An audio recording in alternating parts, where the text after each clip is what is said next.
Hello dudes and dudettes, it's Justin here. I've finally succumbed and I'm doing Stairway to Heaven.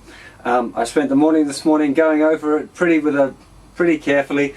Seen a whole heap of transcriptions and stuff, and there's no kind of vids and tabs around that look kind of correct to me, so I've gone through it and tried to write it out as best I can. I'm pretty sure it's nearly all accurate. If there's any bits that I'm kind of doubtful about, I will tell you as we go along. I'm going to put a tab on my website, which is JustinGuitar.com, for those of you that don't know. It's only a handwritten tab, just what I wrote down as I was transcribing it. It's a little messy, but I'm sure you'll get the idea. I've broken it into different parts. On the little tab that I've written out, I've called it hash, or I think Americans call it the pound sign, and then A, and I'm going to refer to that as part A. So we've got part A, B, C, D, E, F, G. Done the whole thing, the solo, little solo at the end, and the whole shizzle is there. So just before I start talking too much, I'll just play you part A, which is what we're going to look at first, and I'll go through and show you the left hand and talk about the right hand stuff as well, and then we'll just go through it bit by bit. It's probably going to be quite a few videos long, this, because I intend on taking it nice and slow, letting you guys get it down properly. So part A is the intro, and I'll just play it for you first, for those very few people, I imagine, that have actually never heard the intro to Stairway to Heaven before. Just the first part, part A, sounds like this.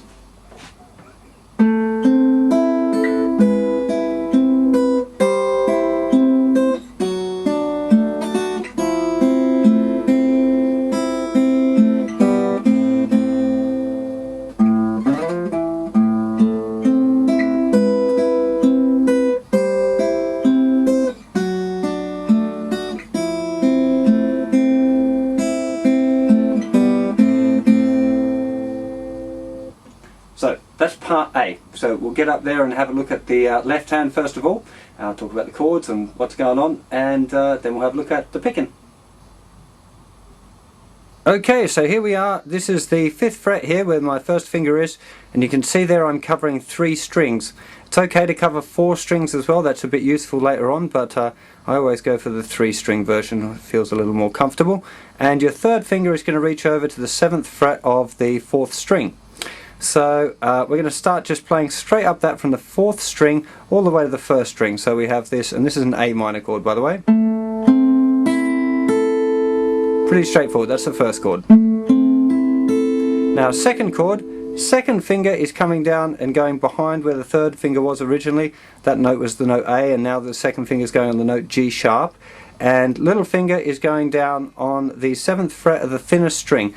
Some people want to use their 3rd finger, that's fine. I prefer using my little finger, it doesn't really matter.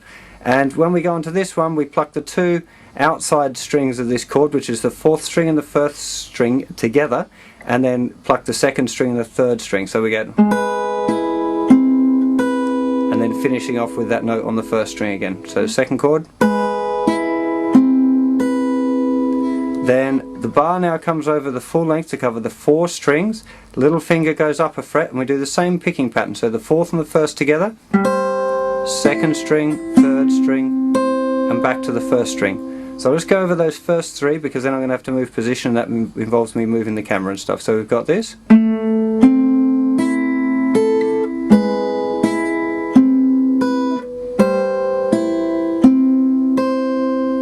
For those of you that want to know the chords, this is an A minor.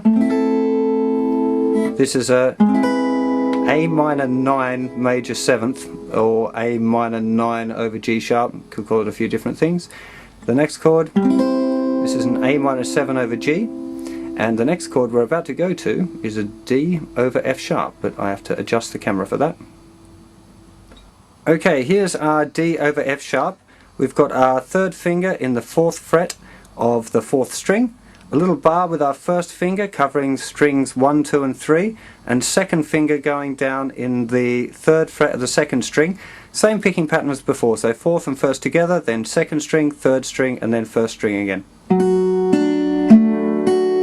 Pretty straightforward chord. And then 3rd finger, the rest of the chord lifts up, 3rd finger moves back 1 fret, so I can just shuffle my way over here. 2nd finger is going the 2nd fret 3rd string, 1st finger is going the 1st fret 2nd string. So it's going 3, 2, 1, and the thinnest string, the E string, is open, and that's where we get this little. That's the 4th string and the open string together. Then 2nd string, 3rd string, 2nd, 1st, 2nd, 3rd. Then we've got the very last part, which is playing a B here with the 2nd finger on the 2nd fret of the 5th string, and we're also plucking the open G string and the open B string, which are the 2nd and 3rd strings. And then we're finishing off with an A minor chord there. We're really only playing that note and that note, so you could just use those fingers if you want, but I think it's, if you get the whole A minor chord, it should be kind of familiar to you. Okay, here we are for a quick look at the part A for the right hand. You'll see that fingers 1, 2 and 3 are settled there on the thinnest 3 strings. Thumb is taking care of that, the 4th string there. It's pretty straightforward. Straight up. Then here you've got thumb and 3rd finger. Same pattern again. Same pattern again. Or almost the same.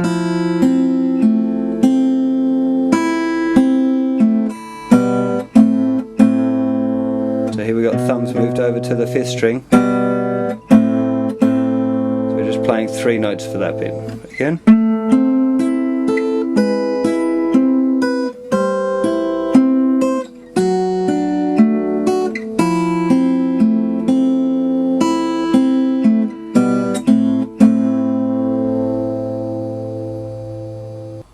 Okay, that was part A.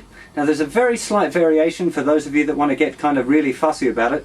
After the little, he plays an open A string.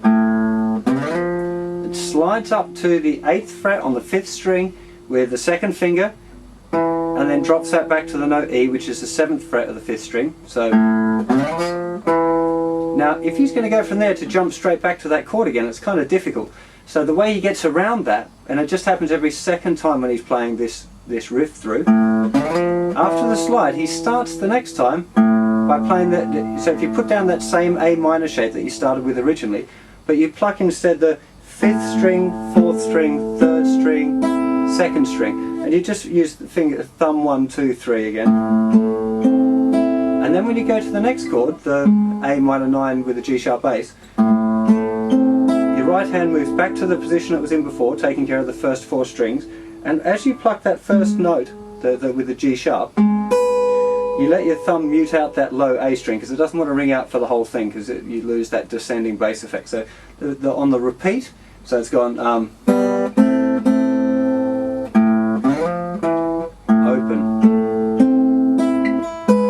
and you're there. And just as you pluck that 2nd chord, you let your thumb touch that string.